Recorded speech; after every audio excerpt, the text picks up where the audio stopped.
There's a paradox nobody talks about. The smarter you are, the easier it might be to fool you. Sounds unbelievable? It's true. And science can explain why. In this video, you'll learn why intelligence sometimes strengthens superstition instead of destroying it, the hidden mental trap that causes it, and 3 practical ways to make sure it never takes over your thinking. And stick with me until the end, because the last insight might completely change how you see your own mind. Even some of history's brightest thinkers weren't immune. Isaac Newton spent years studying alchemy.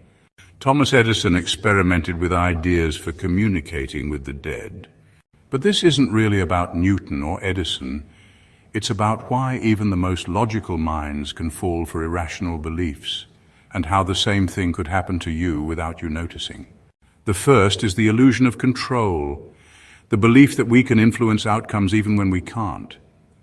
Think about the sports fan who wears the same jersey to every game because it worked last time.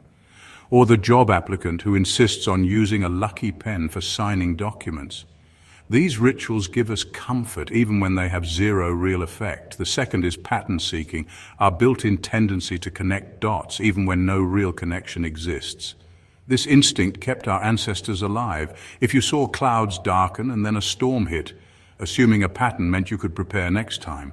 But in modern life, it can trick us into thinking coincidences are meaningful signs.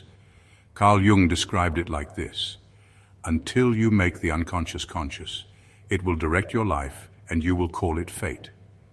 From a Jungian view, superstition often comes from the shadow, the unseen part of our mind influencing us without our awareness. And here's the thing, intelligence doesn't erase these instincts. Sometimes it gives them more power. If superstition is just irrational thinking, why do so many highly educated people still cling to it? Here's the twist. Intelligence doesn't always kill bad ideas. It can make them stronger. A 2012 study from the University of Bern found that when a superstition matched someone's cultural background, highly intelligent people were just as likely or even more likely to believe in it. Because intelligence gives you the tools to defend your beliefs, even if those beliefs are wrong. You can build an entire logical argument around an idea that has no evidence and convince yourself it's true. Think about business leaders who avoid signing contracts on certain dates because it's bad luck. Or doctors who won't start a new procedure on a Friday the 13th.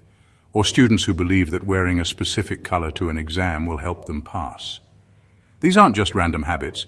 They're tiny ways superstition seeps into daily life. Step 1, recognize your shadow. Ask yourself, where did this belief come from? Was it taught to me, or did I create it to feel safe?